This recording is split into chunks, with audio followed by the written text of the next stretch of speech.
Я хочу сегодня рассказать вам о детских трусиках, которые тоже были мною куплены в 1989 году, это 33 года назад. Такие детские трусики, они не считались бельевыми, детки просто в них ходили к распашоночке, к футболочке. Эти трусики уже на более подрощенного ребенка. Сшиты они с очень приятного хлопка. И была этикеточка, но вот след есть, то есть этикеточка просто где-то оторвалась, поскольку время уже прошло, хранились они в идеальном состоянии, нежно-розового цвета, вот такая окантовочка. Единственное, вот здесь окантовочка по мне немножко уже жестковато, по-видимому, время все-таки вышло, вот. И она немножечко от времени стала жестче.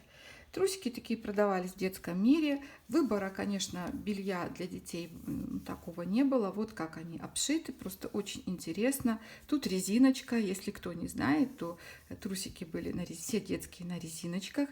Резиночки не подшивались, как иногда сейчас подшиваются к ткани. И ее нельзя там поменять, ее нельзя уменьшить. Здесь можно было достать и обрезать, если резиночка была большой. Вот самое удивительное, что резиночка, вот я ее тяну, и она сохранилась, хотя прошло столько времени. Обычно резинки, они недолговечные. Это первые из, так скажем, вещей, которые имеют историю, которые подвержены, так скажем, растягиванию.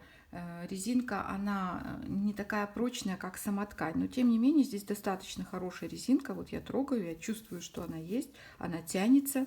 Далее, если вывернуть трусики, вот у них такой был интересный крой. Вот такой крой, такая вставочка. Не знаю, вот по мне, конечно, здесь немножко грубовато, но тем не менее, что ребенок был уже взрослый, когда их носил, он уже ходил. Такие трусики одевались деткам под платьице, одевались к футболочкам. То есть одевались просто, ребенок в них сидел и все, потому что в то время памперсов не было, детки не ходили в памперсах, они просто сидели в колясочке, уже вот просто в трусиках, и когда писали, нет, значит, просились на горшок, дети рано просились на горшок, и как-то вот то ли их высаживали, не знаю, но проблем таких не было. Вот. Уже в таком возрасте, когда ребенок носил такие трусики, он уже как бы ходил в туалет на горшочек и просился.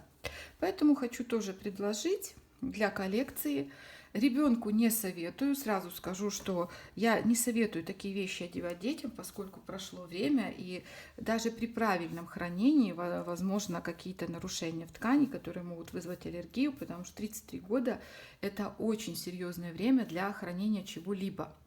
А вот для коллекции, для кукол, для просто каких-то, может быть, съемок, для какого-то там интерьера, когда нужна какая-то определенная одежда определенного времени, да, вот при фотографиях или просто как-то для каких-то таких вещей, да, пожалуйста, трусики очень хорошие.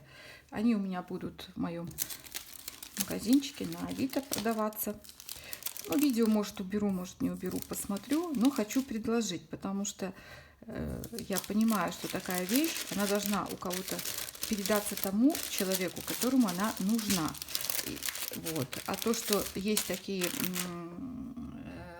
собиратели, коллекционеры и такие люди, которым такая вещь нужна, у меня как бы сомнения в этом нет. Поэтому заходите, предлагаю, если интересно, смотрите.